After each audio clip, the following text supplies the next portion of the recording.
Taking weddings is one of the most joyful parts of my job. And I don't mind whether people come to church often or not, whether they've been baptised or not, because it's everyone's church. And so people can come and be welcomed and have a church wedding, whatever their background is and whatever their status is. Or we were unsure as to whether it was appropriate that we would be allowed to be married in church. And of course we were delighted to find that it wasn't going to be a problem, and that our local vicar was very happy and in fact insisted on marrying us.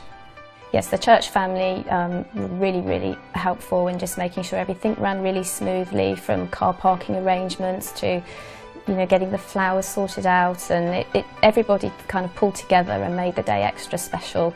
And it's been said that there's love in the walls because it's so old, and there's been so many weddings there, and you do absolutely feel that when you go in the church. So not only is it aesthetically a beautiful place, but it feels beautiful as well. What makes a church wedding so special? The music, the hymns, the vicar, the venue, the powerful vows, and the love of two people coming together.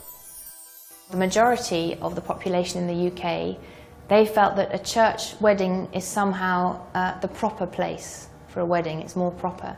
We were surprised, in fact, that it was young people and men who were slightly more likely to say that a church wedding is the proper wedding. Before we got married, we never went to church, but we always wanted to get married in a church.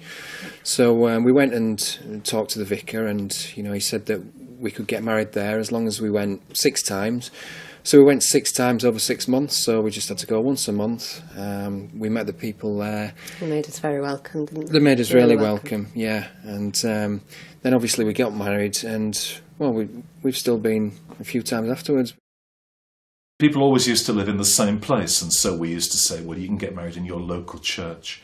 Now people move around the country a lot more, and so we've changed the laws so that you can get married not just in your local church, but also in a whole range of churches that are special for you. If you've lived in a place for 6 months in the past, if your mum and dad got married in a church, or your grandparents did, if you were christened in that church, then you can get married in that church, wherever it is, even if you don't live there anymore.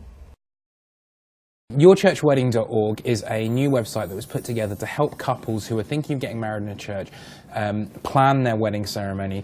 It's got lots of great features. One of them is that you're able to search for your local church. You're able to go on there, put your postcode in and find your local church, and then contact your vicar. It's got a ceremony planner which helps you put together an idea of the ceremony that you want, and it has ideas for hymns and also Bible readings.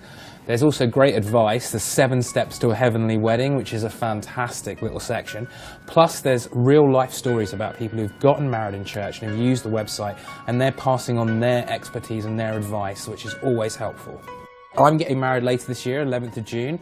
My fiancée Helen and I had looked at the ceremony planner, had used the advice that it was giving for different hymns and Bible readings, and afterwards we both felt a lot more at ease.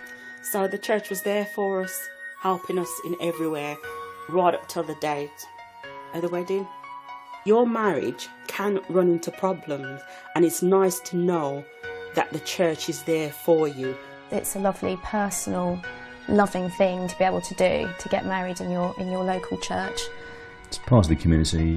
They're lovely historical buildings. They're full of love, and everybody should consider the church as the first place to be married.